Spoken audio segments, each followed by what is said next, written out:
అందరికీ నమస్తే. నేను మీ ఫుడ్ యాత్ర జీవన్. ఈ రోజు మేము గోకర్ణలో one of the most beautiful beaches explore చేయడానికి వెళ్తున్నాం. ఇక్కడ ప్లేసెస్ కవర్ చేయడానికి మేము ఒక స్కూటీ రెంట్కి తీసుకున్నాం. పర్ డే వచ్చేసి 600. బీచ్ దగ్గరికి అయితే రీచ్ అయిపోయాం. ఇక్కడ మనం బైక్ పార్క్ చేసుకోవాలి. ఇది బీచ్ లోకి వెళ్లే రూట్. ఈ రోజు మనం ఎక్స్ప్లోర్ చేస్తున్నాం ఓం బీచ్. ఓం అని ఈ బీచ్ కి ఆ పేరు ఎలా వచ్చిందో మనం కాసేపట్లో తెలుసుకుందాం. పార్కింగ్ నుండి బీచ్ లోకి ఒక 5 minutes వాక్. స్టెప్స్ దిగాలి. స్టెప్స్ దిగేటప్పుడు మధ్యలో షాపింగ్ చేయొచ్చు. చిన్న చిన్న షాపింగ్ స్టాల్స్ ఉంటాయి. స్టెప్స్ దిగేటప్పుడు బీచ్ యొక్క ఎక్సలెంట్ వ్యూస్ కనిపిస్తాయి. మస్తు ఉంటాయి.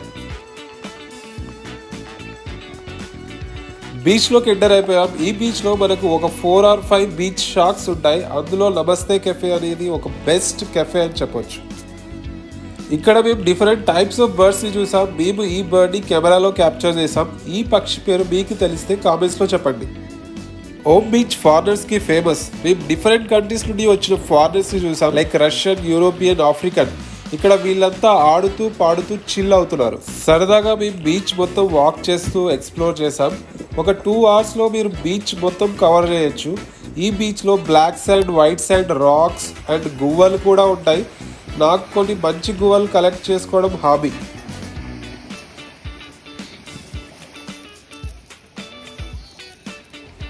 బీచ్లోకి ఎంటర్ అవ్వగానే వాటర్ గలీజ్గా ఉంటాయి. బురద వాటర్ లాగా ఉంటాయి అన్నమాట. కాస్త ముందుకు వెళ్తూ ఉంటే వాటర్ క్లీన్ అండ్ క్లియర్గా ఉంటాయి. అక్కడ అందరూ వాటర్లో ఆడుతూ ఉంటారు. అక్కడే మీరు వాటర్లోకి దిగొచ్చు. ఇక్కడ మన చిమ్టుగాడు చిల్ అవుతున్నాడు. మేము కూడా ఒక బీచ్ షాక్లో కూర్చొని కాసేపు చిల్ అయి వచ్చాం. గోకర్ణలో ఓం బీచ్ కి ఆ నేమ్ ఎలా వచ్చిందో ఇప్పుడు చూద్దాం. బీచ్ ని మనం డ్రోన్ వ్యూ లో చూస్తే కంప్లీట్ గా ఎగ్జాక్ట్ గా ఓం షేప్ లో కనిపిస్తుంది. ఇది ఒక అద్భుతం. అందుకే ఈ బీచ్ కి ఓం బీచ్ అని పేరు వచ్చింది. ఈ వ్యూ మనం డ్రోన్ లోనే చూడగలం. ఓం వ్యూ కెఫే నుండి మేము ఈ డ్రోన్ ఫ్లై చేసాం. మీ దగ్గర డ్రోన్ లేకపోయినా పర్లేదు. మీరు ఓం వ్యూ బీచ్ కెఫే అని ఉంటుంది. అందులో కూర్చోంటే మీకు స్లైట్ గా కనిపిస్తుంది ఈ షేప్. గోకర్ణ అనేది one of the beautiful and peaceful beach destinations in India. ప్రశాంతమైన వాతావరణం, ఎక్కువ క్రౌడ్ ఇక్కడ ఉండదు.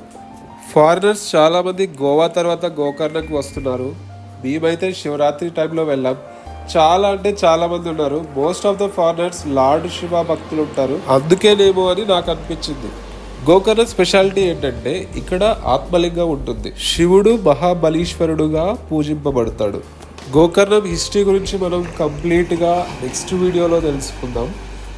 ఓం బీచ్లో సన్సెట్ చూసుకొని మేము మా నెక్స్ట్ బీచ్కి స్టార్ట్ అయ్యాం. అది జస్ట్ 1 kilometer ఉంటుంది ఈ బీచ్కి. చూసారుగా ఓం బీచ్ ఎంత బ్యూటిఫుల్గా ఉందో. ఇది నా ఫస్ట్ ట్రావెల్ వీడియో. ఈ వీడియో నచ్చితే లైక్, షేర్, సబ్స్క్రైబ్. ఇంప్రూవ్మెంట్స్ ఏమైనా ఉంటే కామెంట్స్లో చెప్పండి.